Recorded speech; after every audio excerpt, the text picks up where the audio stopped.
Hello student, आज के इस वीडियो में हम क्लास 10th मैथमेटिक्स के प्रोबेबिलिटी चैप्टर का 2025 बोर्ड एग्जाम का PYQ step by step solve करने वाले हैं।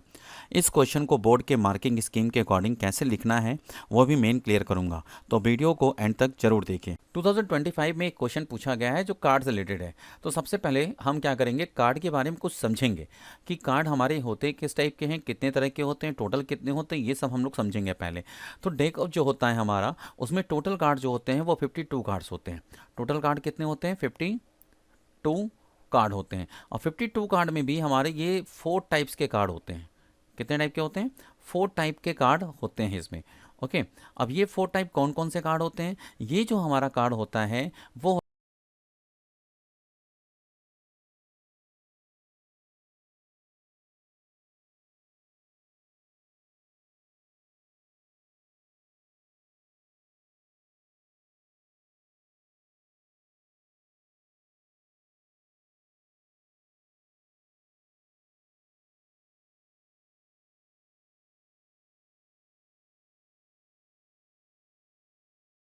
क्वीन, जैक, 10, 9, 8, 7, ये जितने भी कार्ड मैंने बोला ये सब में होते हैं। ये सब में हमारे होते हैं। ठीक है। अच्छा, इसमें से ये तो तीन कार्ड हैं हमारे, यानी कि किंग, क्वीन और जैक, ये हमारे फेस कार्ड होते हैं। ये हमारे क्या होते हैं? फेस कार्ड होते हैं। तो अब आप देखो कि रेड में आपके कितने टोटल फेस कार्ड हो जाएंगे भाई? 3 तो आपके हार्ट के हो जाएंगे और 3 क्या हो जाएंगे? डायमंड। यानी कि टोटल अगर हम फेस कार्ड देखें, टोटल फेस कार्ड आपका, तो आपके अगर टोटल फेस कार्ड पूरे कार्ड में देखा जाए तो कितने हो जाएंगे? 3 3 3 3। इसका मतलब कितने हो जाएंगे? टोटल 12। यानी आपके टोटल फेस कार्ड जो होते हैं वो टोटल 12 होते हैं। फेस कार्ड कितने होते हैं? 12 होते हैं, जिसमें से कि 6 आपके क्या होते हैं? रेड कलर के, और 6 क्या होते हैं आपके? ब्लैक कलर के। ये मैं पहला क्वेश्चन समझाने जा रहा हूँ, उसके पहले ये एक्सप्लेन कर रहा हूँ ताकि हमें अगले क्वेश्चन में इतना डिटेल आपको ना बताना पड़े। अब इतनी इन्फॉर्मेशन अगर आपको पता चल गई तो इस इन्फॉर्मेशन से आप क्या कर सकते हो? इस क्वेश्चन को सॉल्व कर सकते हो। तो चलिए इस क्वेश्चन को फटाफट सॉल्व कर लेते हैं। तो क्या लिखा हुआ है मेरा? ये लिखा हुआ है कि अ card is selected at random from a deck of 52 playing cards. यानी कि 52 आपके पार्ट्स कार्ड हैं, जिनमें से एक कार्ड आपको लिया जाता है। The probability of it being a red face card. तो अगर रेड फेस कार्ड की हम बात करें तो टोटल रेड फेस कार्ड कितने होते हैं? 6 होते हैं। ओके, अच्छा, प्रोबेबिलिटी, किसी भी इवेंट की प्रोबेबिलिटी आप कैसे निकालते हो? किसी भी इवेंट की प्रोबेबिलिटी निकालते हो, probability of event favourable outcome, favourable outcome divided by total total outcome. Total outcome, इसको आप लिख सकते हो नंबर ऑफ इवेंट, यानी कि इवेंट्स में कितने नंबर्स ऑफ हैं आपके, और टोटल यानी कि सैंपल स्पेस आपके। ओके, तो अब यहाँ पे अगर हमारी फेवरेबल आउटकम क्या है? मुझे फेवरेबल आउटकम मेरी ये है कि हमें चाहिए क्या? Red face card. तो रेड फेस कार्ड कितने हैं मेरे? 6 हैं। यानी कि टोटल क्या हो जाएगा आपका? 6 हो जाएगा। और टोटल कार्ड कितने हैं? 52। तो अब इसको आप क्या करो? सॉल्व कर दो। अगर सॉल्व करते हो तो ये क्या हो जाएगा आपका? अगर मैं इसको सिंप्लीफाई कर दूं तो 2 3 जा 6 एंड 2 2 जा 4 एंड 2 6 जा 12, 3/26। तो ये हमारा टोटल प्रोबेबिलिटी ऑफ क्या हो जाएगा फेस कार्ड का मेरा? 3/26। That is your answer 4। 2025 में एक हमारा एसएसएन एंड रीजन से भी क्वेश्चन पूछा हुआ था, और वो क्वेश्चन क्या है? वो कह रहा है कि the probability of selecting a number at random from the number 1 to 20 is 1। अब क्या कह रहा है? आपको 1 से लेकर के 20 तक है, यानी 1 से लेके 20 तक में आपके नंबर्स हैं, उनमें से एक नंबर सेलेक्ट करना है। तो अब एक नंबर सेलेक्ट करना है, इसमें कोई पर्टिकुलर नंबर तो बोला नहीं है, तो इसका मतलब है कि 20 आउट ऑफ 20 मैं सेलेक्ट कर सकता हूँ। ओके, और टोटल नंबर्स कितने हैं? 20 हैं। तो अगर देखा जाए तो इसकी प्रोबेबिलिटी क्या हो जाएगी? 1 हो जाएगी। इसका मतलब ये जो एसर्शन दिया है वो हमें क्या दिया है? वो सही दिया हुआ। यस, 1 से अगर 20 तक में हम किसी की प्रोबेबिलिटी निकालते हैं तो हमारा क्या होता है? वो 1 ही होता है। ट्रू है। For any event E, probability of E equal to 1। Okay, sure event किसको कहते हैं? श्योर इवेंट इसको कहते हैं जो 100% हो। इसका मतलब किसी के आने की प्रोबेबिलिटी जब 100% होती है तो उसको कहा जाता है श्योर इवेंट। इसका मतलब जब प्रोबेबिलिटी ऑफ ई हमारा 1 दिया है, इसका मतलब वो 100% है, तो ये हमारा श्योर। तो ये भी हमारा क्या है? ट्रू। 2025 में एक क्वेश्चन पूछा हुआ है कि 2 dice are thrown at the same time. Determine the probability that the difference of the number on the two dice is 2। देखो क्या कह रहा है कि आपको दो डाइस क्या कहते हैं एक साथ फेंके जाते हैं एक ही समय पे। तो मैं बता दूं आपको कि जैसे अगर आपको नंबर ऑफ सैंपल स्पेस निकालना हो डाइस के लिए, तो नंबर ऑफ सैंपल स्पेस आप कैसे निकालोगे? सिंपल सा एक फॉर्मूला यूज़ कर लेना आप।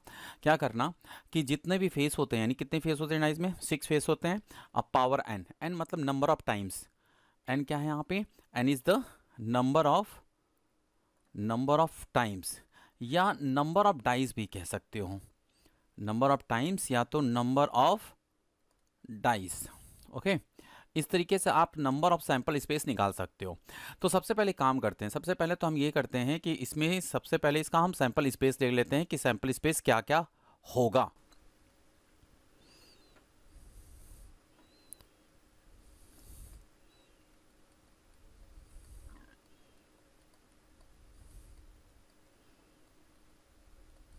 तो ये देखिए आपका ये है हमारा क्या सैंपल स्पेस। जब दो डाइस को आप एक साथ सेम टाइम पे अगर थ्रो करते हो तो आपके इतने सैंपल स्पेस बन सकते हैं। अब इसमें कह रहा है कि determine the probability that the difference of the number of the two dice is 2। यानी हमें क्या करना है कि जो इवेंट है हमारा, उस इवेंट में हमें केवल डाइस के उन पेयरों को लेना है जिनका डिफरेंस क्या है? 2 है। तो चलिए इसे भी लिख लेते हैं कौन कौन से होंगे।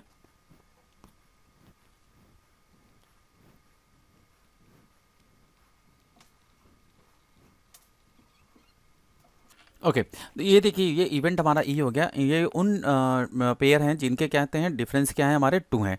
तो अब टोटल नंबर ऑफ, अगर हमें प्रोबेबिलिटी निकालनी है तो प्रोबेबिलिटी क्या हो जाएगी? प्रोबेबिलिटी ऑफ जो ई होगा हमारा वो होगा क्या? नंबर ऑफ फेवरेबल आउटकम, यानी प्रोबेबिलिटी ऑफ ई क्या हो जाएगी मेरा? नंबर ऑफ आपका favourable outcome divided by total number of sample space. तो ये कितने होगा टोटल? 1 2 3 4 5 6 7 8, यानी 8 हो गया, और डिवाइडेड बाई 36। तो आंसर जो आ रहा है हमारा, यानी प्रोबेबिलिटी जो आ रहा है इस इवेंट का, वो क्या आ रहा है हमारा? 2/9। 2025 में पूछा गया हुआ एक क्वेश्चन है जिसमें क्या कह रहा है कि Rahul is a lucky charm for his cricket team. He has a jar of card with a number from 10 to 74। Rahul क्या है अपनी टीम के लिए लकी चार्म है, उसके पास क्या है एक जार है जिसमें क्या है 10 to 24 नंबर्स लिखे हुए कार्ड हैं।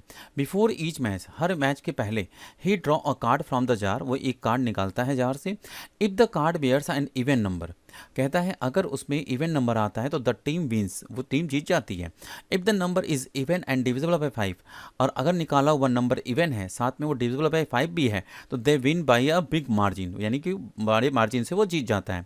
If the number of n odd number less than 30, और अगर वो नंबर निकलता है वो लेस देन 30 हो, तो they win by a small margin, मतलब जीतती है स्मॉल मार्जिन से। और and if the number is a prime number between 50 and 74, they loss, मतलब कहने का मतलब 50 से 74 के बीच में अगर कोई प्राइम नंबर निकलता है तो वो लॉस कर जाता है। अब यहाँ पे हमारे कुछ क्वेश्चंस दिए हुए हैं, उस क्वेश्चंस पे हम क्या करेंगे, इसको सॉल्व करेंगे। लेकिन उससे पहले हम दिए हुए इन्फॉर्मेशन के बेस पे अलग अलग इवेंट को मान लेते हैं। चलिए तो अलग अलग इवेंट को लिख लिया जाए। ओके, तो सैंपल स्पेस, सबसे पहले तो सैंपल स्पेस हमारा क्या हो जाएगा? 10 से लेकर के 70 तक टोटल हमारा क्या हो गया? सैंपल स्पेस हो गया। अब हमें, और उसके बाद मैंने मान लिया कि E1 E2 and E3 and E4 and E4, ये 4 मेरे इवेंट हैं। तो जो इवेंट है, जो E1 मेरा इवेंट है वो मान लेते हैं इवेंट नंबर के लिए। जो E2 इवेंट माना है मैंने, वो माना है इवेंट नंबर डिविजिबल बाई 5। और E3 इवेंट है जो ऑड नंबर लेस देन 30। और जो E4 है हमारा, वो प्राइम नंबर के लिए मैंने मान लिया है। तो सबसे पहले इवेंट जो होगा वो इवेंट नंबर हमारे कितने होंगे? 10 12 14 से लेके 74। नंबर ऑफ इवन आएगा 33। अब एक और चीज़, अब इतना बड़ा डेटा है, अब इस बड़े डेटा को कैसे आप काउंट करके निकालोगे कि कितने इवेंट नंबर होंगे? तो इसके लिए आप क्या कर सकते हो? एपी का यूज़ कर सकते हो। किसका यूज़ कर सकते हो? एपी का यूज़ कर सकते हो। एपी में 74 को लास्ट टर्म मान लेना, ठीक है, 10th को तुम फर्स्ट टर्म मान लेना, इसका कॉमन डिफरेंस टी जो है तुम 2 मान लेना। इससे कैलकुलेट करके तुम क्या करते हैं? नंबर ऑफ इवन निकाल लोगे कि कितने होंगे, 33। इसी तरह से E2 हमारा क्या है? हमारा है इवन नंबर डिविजिबल बाई 5। तो हमारा 10 20 30 40 50 60 70, ये कितने हो जाएंगे? 7 हो जाएंगे। E3 हमारा क्या है? हमारा प्राइम नंबर है हमारा, सॉरी ऑड नंबर्स हैं, कहाँ तक? लेस देन 30 तक। तो ये हमारे टोटल कितने हो जाएंगे? 10 हो जाएंगे। और प्राइम नंबर हमारा 50 to 74 जितने भी है वो हमारे टोटल कितने हो जाएंगे? 6 हो जाएंगे। तो चलिए ये तो इन्फॉर्मेशन हमने लिख लिया। अब बारी बारी क्या करते हैं? अब सैंपल स्पेस हमारे कितने हो जाएंगे? अगर नंबर ऑफ सैंपल स्पेस, चलिए यहाँ पे एग्जाम्पल करके दिखाता हूँ। लास्ट नंबर क्या है मेरा? 4 है। फर्स्ट नंबर क्या है मेरा? 10 है। AP का फॉर्मूला आप जानते हो, nth टर्म का formula AN equal to A plus n minus 1 into D. Okay, AN मतलब लास्ट टर्म, या लास्ट टर्म क्या है मेरा 74 लिख लिया। A क्या है मेरा 10, नंबर ऑफ टर्म्स नहीं पता इसलिए नहीं निकालेंगे। डी कितना है हमारा 1 है। ओके, तो 74 minus 64 equal to n minus 1, तो n इक्वल टू 65। टोटल कितने हो गए 65, यानी total number of sample space हमारे कितने हो गए, वो 65 हो गया। नंबर ऑफ सैंपल स्पेस कितना हो गया मेरा 65। अब चलिए, अब जो क्वेश्चन पूछा हुआ है उस क्वेश्चन के अकॉर्डिंग हम सॉल्व करते हैं। तो पहला क्वेश्चन पूछा है कि what is the probability that Rahul draw a card with an even number. Rahul ने कार्ड निकाला और वो क्या निकल गया, इवन नंबर। तो इवन नंबर के लिए हमारा कितना है, टोटल 33 है। तो नंबर ऑफ, यानी प्रोबेबिलिटी निकालनी है किसकी, हमारी इवन की। तो प्रोबेबिलिटी ऑफ इवन क्या हो जाएगा, number of even divided by sample space. तो नंबर ऑफ इवन कितना है मेरा 33 और ये क्या है मेरा 65, यानी प्रोबेबिलिटी ऑफ इवन क्या हो गया मेरा, प्रोबेबिलिटी ऑफ इवन हो गया हमारा क्या कहते हैं 33/65। अब नेक्स्ट क्वेश्चन क्या कह रहा है, नेक्स्ट क्वेश्चन कह रहा है इसमें आपका दूसरा नंबर का कि what is the probability that Rahul draw a card with N odd number less than 30। तो ऑड नंबर लेस देन 30, यानी मैंने इवेंट E3 माना हुआ है। तो E3 क्या है मेरा 10 है। तो ये क्या हो जाएगा मेरा probability of E3, number of E3 divided by number of sample space. तो नंबर ऑफ E3 कितना है मेरा, नंबर ऑफ E3 है 10, सैंपल स्पेस है 65। सिंप्लीफाई कर देते हैं, 5 2 ज़ा 10, 5 1 ज़ा 5, 5 3 ज़ा 13। ठीक है, तो हमारा 15, तो हो गया मेरा 2/13 हो गया मेरा क्या कहते हैं E3 इवेंट की प्रोबेबिलिटी। अब and the next question third number, जिसका ए कौन सा क्वेश्चन क्या कह रहा है, what is the probability that the Rahul draw a card with an prime number between 50 and 74। 50 and 74 के बीच में जो प्राइम नंबर्स हैं हमारे, वो हमारे टोटल कितने हैं 6 हैं। ओके, कितने हैं 6 हैं। तो यानी प्रोबेबिलिटी ऑफ E4 निकालना है। तो प्रोबेबिलिटी ऑफ E4 क्या हो जाएगा आपका, प्रोबेबिलिटी ऑफ E4 हो जाएगा, सेम फॉर्मूला यूज करके लिख देना, क्या हो जाएगा 6/65। Okay, and the last question of this question कि what is the probability that Rahul draw a card with an even number divisible by 5। तो ये टोटल कितने थे, ये टोटल है हमारे 7। ये कितने हैं हमारे 7 है। ओके, यानी probability of E2, probability of E2 क्या हो जाएगा, number of E2 divided by sample space. तो प्रोबेबिलिटी ऑफ E2 कितना है मेरा 7 है, मतलब नंबर ऑफ E2 7 है, और ये कितना है मेरा 65, 7/65। तो ये आपका क्वेश्चन सॉल्व हो गया। तो ये हमारा इस तरह के क्वेश्चन केस बेस में बनते हैं। तो प्रोबेबिलिटी से केस बेस के भी क्वेश्चन आते हैं। 2025 का ही पूछा हुआ एक क्वेश्चन है और बहुत ही सिंपल सा क्वेश्चन है।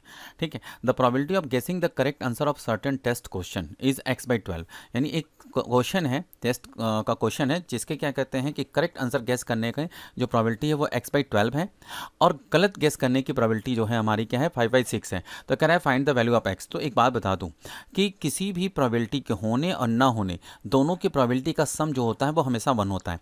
अगर सपोज गेस करने की इवेंट मान लेते हैं E है, और मान लेते हैं कि गैस गलत होने की प्रोबेबिलिटी क्या होती है मेरे, मान लेते हैं E' है। तो इसका मतलब ये है कि प्रोबेबिलिटी ऑफ E और प्रोबेबिलिटी ऑफ E', इन दोनों की प्रोबेबिलिटी का सम क्या होगा, वो क्या होगा 1 के इक्वल। तो गैस सही होने की प्रोबेबिलिटी क्या गिवन है यहाँ पे x/12, और गलत होने की प्रोबेबिलिटी कितनी है हमारी 5/6। ये क्या हो जाएगा इक्वल टू 1। अब इसको सिंप्लीफाई कर लो,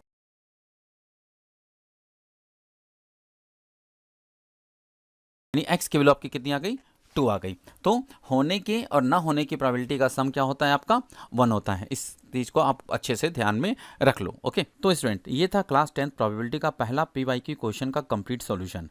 अगले वीडियो में हम इसी चैप्टर का कुछ और इंपॉर्टेंट PYQ क्वेश्चन सॉल्व करेंगे जो बोर्ड एग्जाम में रिपीट होते हैं। वीडियो हेल्पफुल लगे तो लाइक करिए और चैनल को सब्सक्राइब जरूर करिए।